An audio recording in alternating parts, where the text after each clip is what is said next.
Assalamualaikum warahmatullahi wabarakatuh. Selamat pagi anak-anak. Gimana kabar kalian hari ini? Semoga kalian selalu dalam keadaan sehat. Dan bagi yang menjalankan puasa, semoga puasa kalian lancar hingga akhir. Oke, karena pembelajaran dilaksanakan secara daring, Ibu harap kalian bisa mengikuti pembelajaran hari ini dari awal sampai akhir. Sebelum memulai pembelajaran, alangkah baiknya kita berdoa bersama-sama di rumah masing-masing sesuai dengan kepercayaan masing-masing. Berdoa dimulai.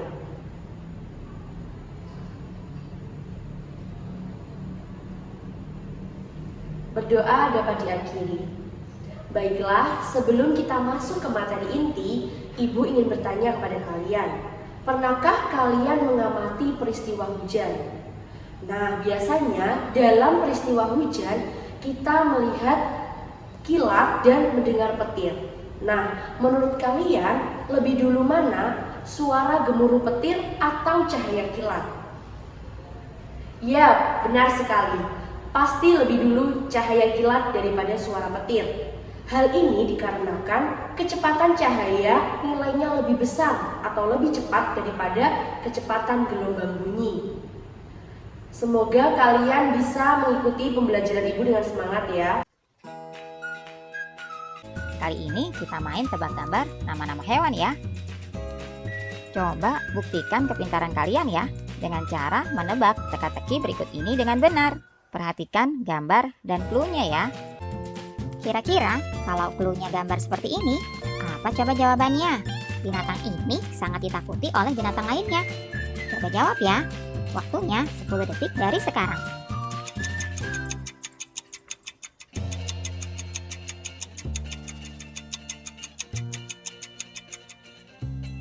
Ya, betul sekali. Jawabannya adalah macan. Buat kalian yang masih salah, semangat ya. Yuk lanjut ke teka-teki berikutnya. Nah, kalau gambarnya seperti ini, apa nama hewannya ya? Coba jawab dalam 10 detik.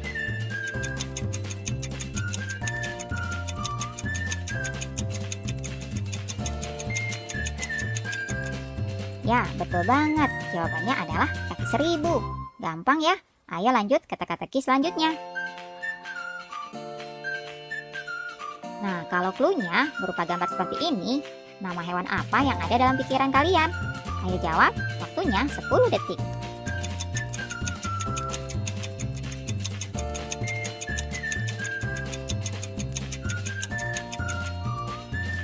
Ya, jawabannya adalah kanguru. Nah, kalian betul tidak jawabannya? Yang masih salah, coba semangat ya. Oke, tujuan pembelajaran kita hari ini adalah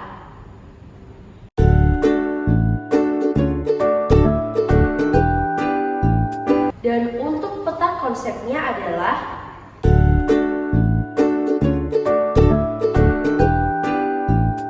baiklah, materi inti yang akan kita pelajari hari ini adalah tentang gelombang bunyi. Nah, ini Ibu sudah menyiapkan materi tentang gelombang bunyi.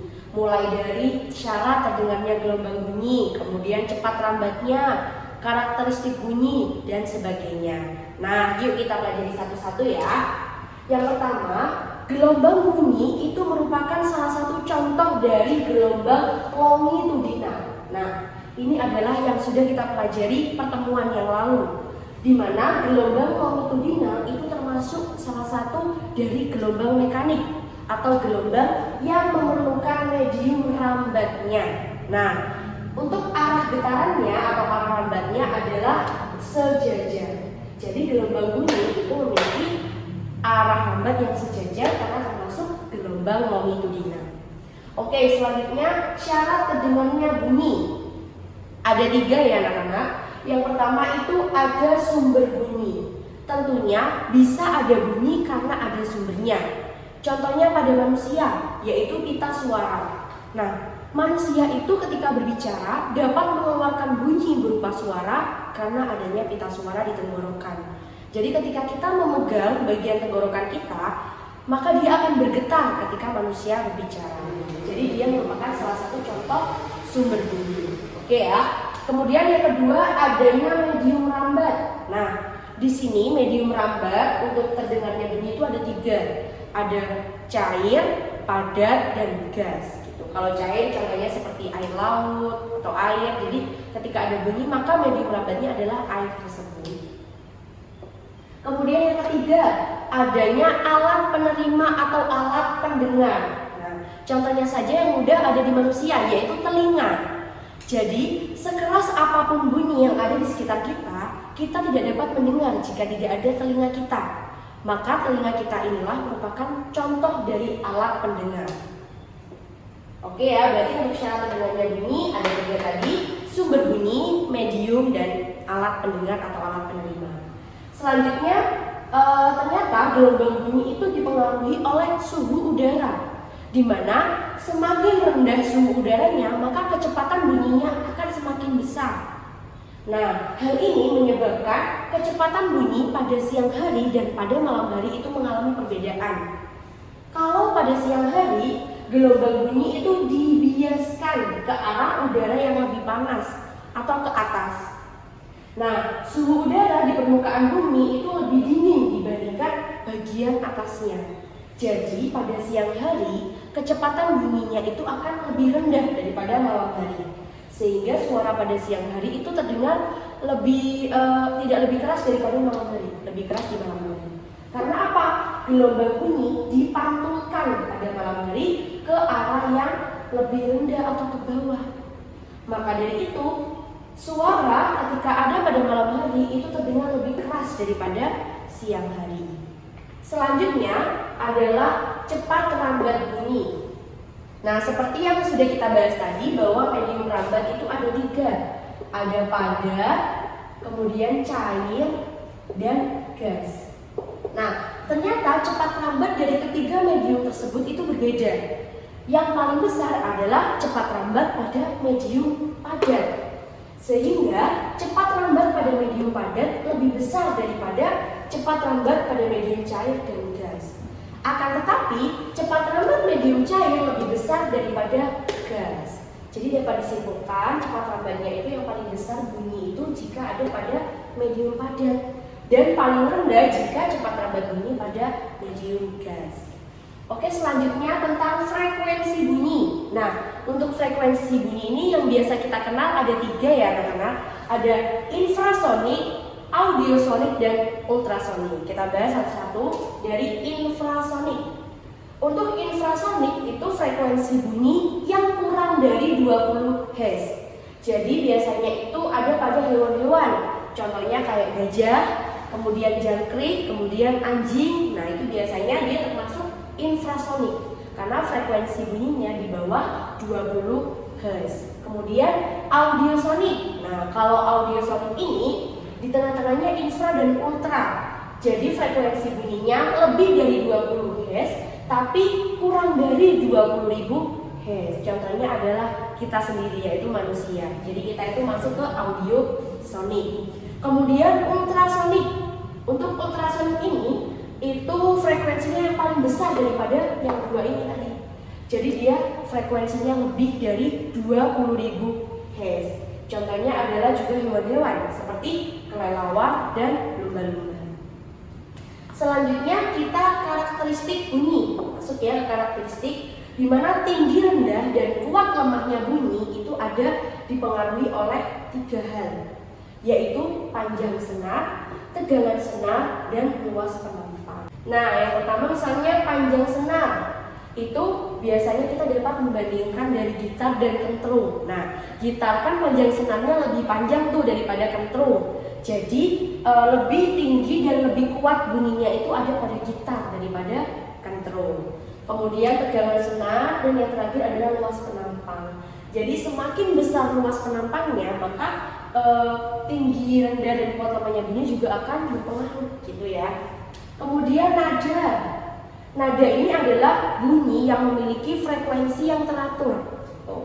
Kemudian warna atau kualitas bunyi itu biasanya perbedaan bunyi yang dihasilkan. Misalnya aja seperti beberapa alat musik, ada angklung, kemudian gitar, piano, dan lain-lain. Itu tentunya warna atau kualitas bunyinya juga tidak akan sama. Kemudian yang terakhir adalah resonansi. Jadi resonansi adalah peristiwa ikut bergetarnya suatu benda karena memiliki frekuensi yang sama. Contohnya ini, Ibu ada gambar ya. Misalnya bandul A dan bandul C itu kita lihat memiliki frekuensi yang sama. Kemudian B dan D juga memiliki frekuensi yang sama.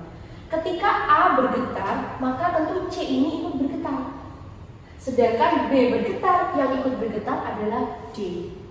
Hal ini dikarenakan A dan C memiliki frekuensi yang sama, B dan D juga memiliki frekuensi yang sama.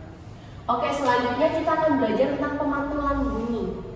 Nah, pemantulan bunyi ini dibagi menjadi dua, yaitu gema dan gaung atau kerdam. Nah, gaung ini atau kerdam adalah bunyi pantul yang terdengar bersamaan dengan bunyi aslinya.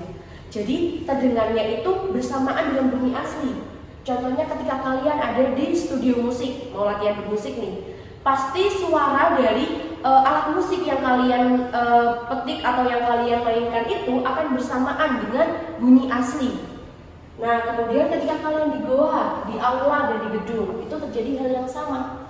Ketika kalian berteriak, maka suara yang mengikuti kalian itu akan bersamaan dengan suara asli kalian ketika berteriak. Oke ya, kemudian gema. Gema adalah bunyi pantul yang terdengar setelah bunyi asli. Contohnya ketika ada di dinding dan di sumur. Artinya berbeda dengan gaung. Kalau gaung suara itu bersamaan. Kalau untuk gema itu setelahnya. Gitu ya. Jadi ketika kalian berteriak di dinding atau tebing kemudian di sumur, maka ada suara yang mengikuti setelah suara asli kalian. Gitu ya. Kemudian kita akan belajar tentang sumber bunyi ke pendengar. Nah, semakin besar jarak atau semakin jauh sumber bunyinya, maka kecil intensitas bunyinya itu akan semakin kecil. Nah, hal ini berbanding terbalik juga dengan ketika semakin kecil jarak. Jadi bendanya semakin dekat dari sumber bunyi, maka intensitas bunyinya juga akan semakin besar. Gitu. Jadi jarak ini berbanding terbalik dengan intensitas bunyi yang dihasilkan. Oke ya. Kemudian di sini untuk mencari jarak sumber bunyi ke pendengar itu menggunakan S sama dengan V kali T. Dengan S-nya adalah jarak sumber bunyi, V-nya adalah cepat lambat, dan T-nya adalah waktu. Oke ya, bisa dipahami ya di sini.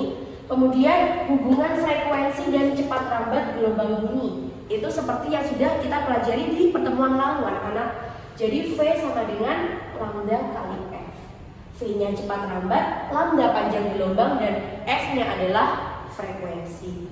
Nah, selanjutnya ini Ibu ada dua contoh soal dari penjelasan yang sudah Ibu jelaskan tadi ya anak-anak. Untuk soal yang pertama, saat cuaca mendung, seorang anak mendengar bunyi petir 1,5 detik setelah terlihat kilat. Apabila cepat lambat bunyi di udara sebesar 320 meter per sekon, tentukan jarak sumber petir dari anak tersebut. Oke, sebelumnya Ibu ingatkan, kan kemarin Ibu menjelaskan bahwa kecepatan bunyi itu 340 meter per sekon, tapi itu secara umum. Namun ketika di soal disebutkan kecepatan bunyinya, maka kalian harus menggunakan yang ada di soal tersebut ya. Jadi kita dapat tulis untuk T-nya 1,5 detik ya yang diketahui 1,5. Kemudian diketahui lagi adalah kecepatan bunyi, yaitu V sama dengan 320 meter per sekon. Yang ditanyakan adalah jaraknya. Maka yang ditanyakan jaraknya. Jadi kita menggunakan rumus yang tadi sudah Ibu jelaskan, S sama dengan V kali T, di mana V-nya 320 dikalikan dengan 1,5 sekon. Maka karena sama-sama S dicoret, jadi hasilnya adalah 480 meter. Oke ya, bisa dipahami. Jadi kalian tulis dulu diketahuinya apa yang ada di soal, yang ditanyakan apa, baru kalian jawab dengan menggunakan rumus yang tadi. Kemudian soal yang kedua, sebuah sumber bergetar menghasilkan frekuensi 40 Hz. Kemudian hitunglah panjang gelombang bunyi jika cepat lambatnya 1500 meter per sekon. Maka kita tulis dulu yang diketahui, yaitu F atau frekuensi adalah 40. Kemudian cepat lambat atau V-nya sama dengan 1500 meter per sekon. Yang ditanyakan adalah berapa panjang gelombang, yaitu lambda namanya ya. Maka kita cari lambdanya ya. V sama dengan lambda dikali F. V-nya kita sudah dapat 1500 meter per sekon sama dengan lambda dikalikan 40 Hz. Maka lambdanya sama dengan 1500 dibagi 40. Maka hasilnya adalah 37,5 meter. Jadi lambda atau panjang gelombangnya adalah 37,5 meter. Oke, begitu ya anak-anak pembelajaran kita hari ini. Ibu ada tugas untuk kalian, di mana nanti Ibu akan upload LKPD untuk kalian secara berkelompok ya mengerjakannya. Namun tetap kalian upload secara mandiri. Untuk pembagian kelompoknya juga akan Ibu upload di Google Classroom. Oke, selanjutnya untuk pembelajaran kita di mendatang itu kita akan belajar tentang mekanisme pendengaran dan juga aplikasi getaran dan gelombang dalam teknologi. Oke, sebelum kita mengakhiri pembelajaran hari ini, Ibu ada ice breaking. Kita simak ice breakingnya ya.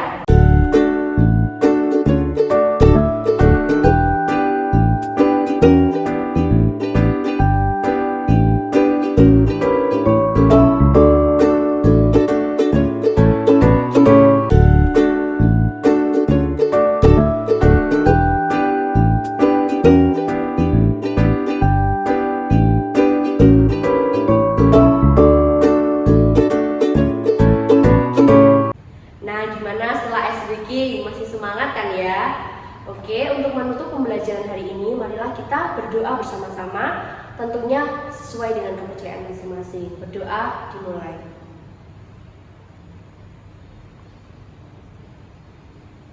Berdoa dapat diakhiri. Baiklah, Ibu tutup pembelajaran hari ini. Semoga pembelajaran hari ini bisa bermanfaat untuk kalian semua ya. Terima kasih. Wassalamualaikum warahmatullahi wabarakatuh.